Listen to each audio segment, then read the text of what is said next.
Hello, welcome to my channel, and welcome to another video about different ethical theories. If you are new to this channel, my name is Frank Zhu, and I'm a college professor teaching sociology, history, and philosophy. I'm also an award-winning landscape photographer.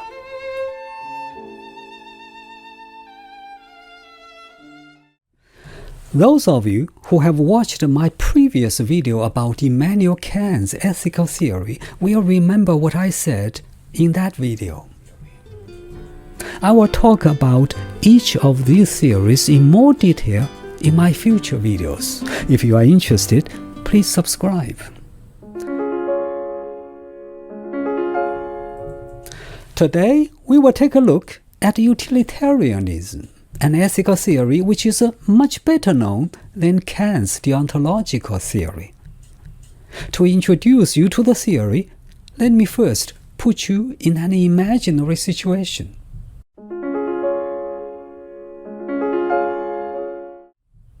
Suppose you see an out-of-control train running fast towards 5 people who somehow have got tied up on the tracks. You are standing beside a switch box. If you pull the lever, the train will be redirected to a side track and the 5 people will be saved. However, you also see a workman walking on the side track. You therefore have 2 choices. 1. Do nothing and let the train run over the 5 people on the main track. 2. Pull the lever, redirecting the train to the side track where it would kill the workman. Which choice would you make? This is a classic example of an ethical dilemma that is used by many philosophy professors to explain the ethical theory of utilitarianism.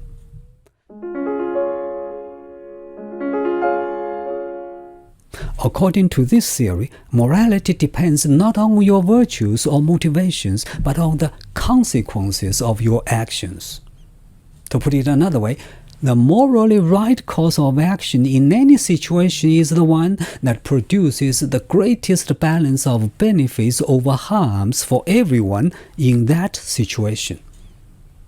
Applying this theory to the above-mentioned case of the train dilemma, advocates of utilitarianism will tell you that your moral obligation is to pull the lever to save the 5 lives, as opposed to 1 person. Of course, the train problem is an extreme example of ethical dilemma. A more real-life example can be as simple as this.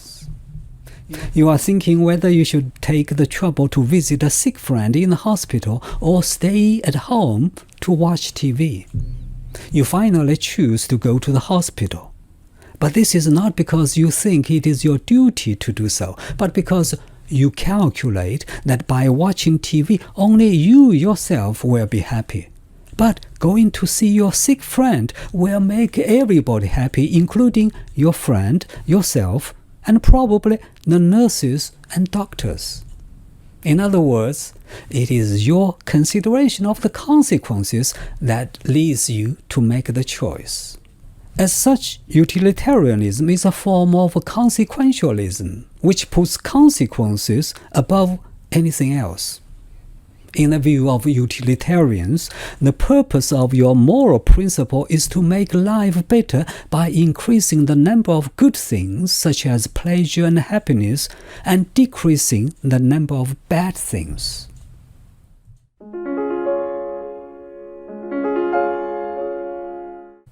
In one of my previous videos, I argued that lying is not always wrong, as Immanuel Kant claimed.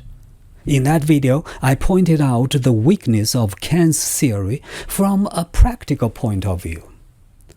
Now, from the point of view of utilitarianism, lying is morally acceptable when the resulting consequences maximize benefits or minimize harm.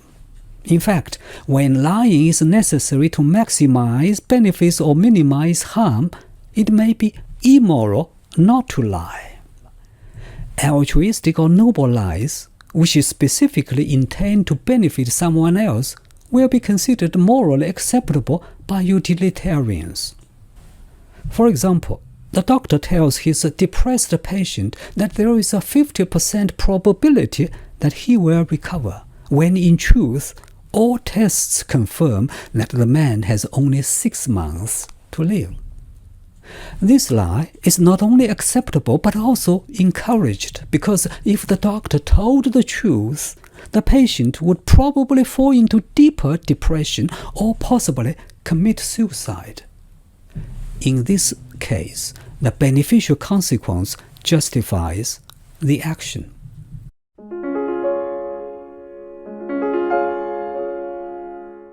Utilitarianism as an ethical theory originated in England in the early 18th century, but it was not systematically formulated and developed until the 19th century.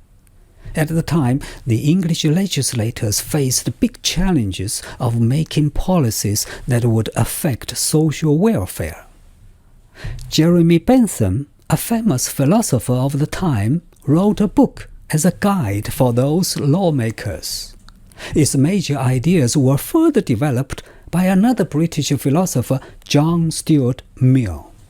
In fact, it was Mill who popularized the word utilitarianism in philosophy by his book entitled Utilitarianism.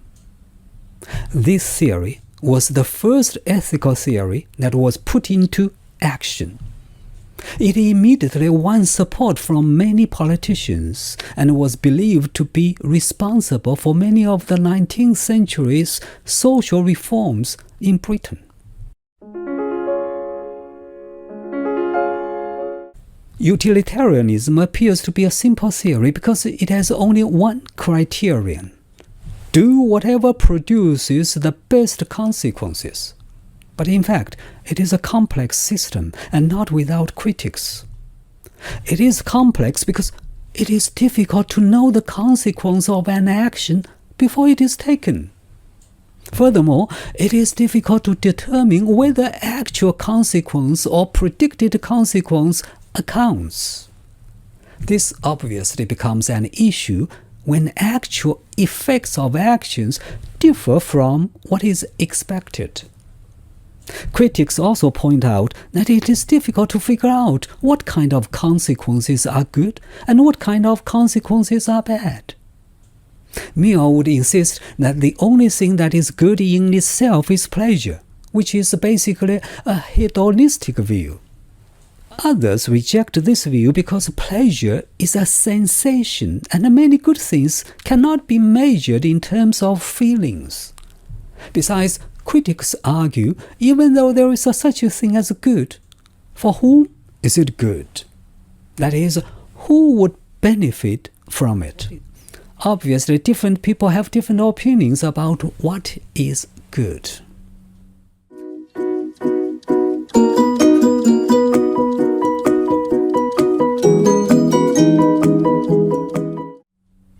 Well, that is all what I wanted to talk about today. Thank you for watching this video, and I will see you in the next one.